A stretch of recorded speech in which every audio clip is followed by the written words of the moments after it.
Je vais vous parler du sommeil. Le sommeil, c'est le fait d'être dans des draps. Donc d'être entouré de draps, de couvertures, notamment. Ce qui rappelle quelque part le rapport sexuel. Où c'est le sexe qui est enveloppé, qui est entouré par le vagin féminin. Et donc,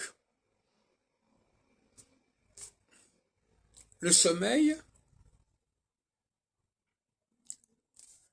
a une dimension sexuelle. D'ailleurs, c'est au lit généralement qu'on fait l'amour. Donc c'est pas complètement absurde.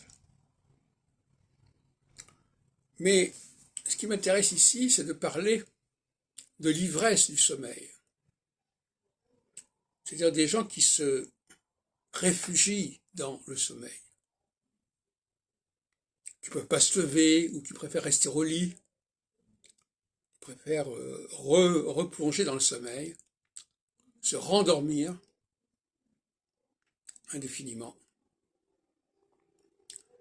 Parce que ça peut leur apparaître comme une forme de paradis, en fin de compte.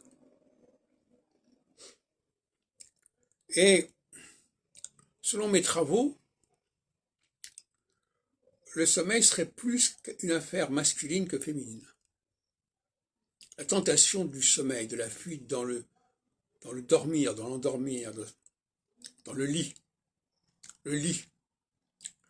Le lit est un fantasme masculin, plus que féminin, selon moi, de tout point de vue, puisque c'est un lieu, comme je l'ai dit, où on est enveloppé, on est entouré, on se glisse dans le lit, comme on se glisse dans le corps de la femme, si on peut dire.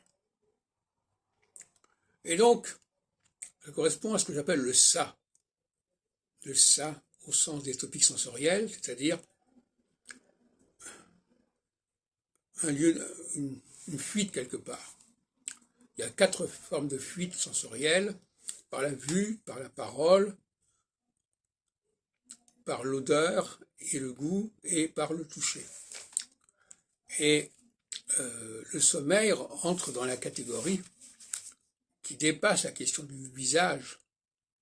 C'est tout le corps qui est en jeu, qui est impliqué quand on dort.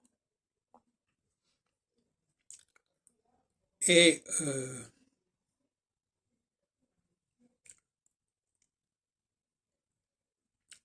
par conséquent, oui, le lit, c'est un petit peu le lieu de la tentation masculine, d'une manière ou d'une autre. En opposition à la parole, qui est le lieu de la tentation féminine. Quand on ne peut pas se retenir de dire des choses, on ne peut pas se retenir de rapporter des choses qu'on a entendues. Ça, ce sont les 2 excès.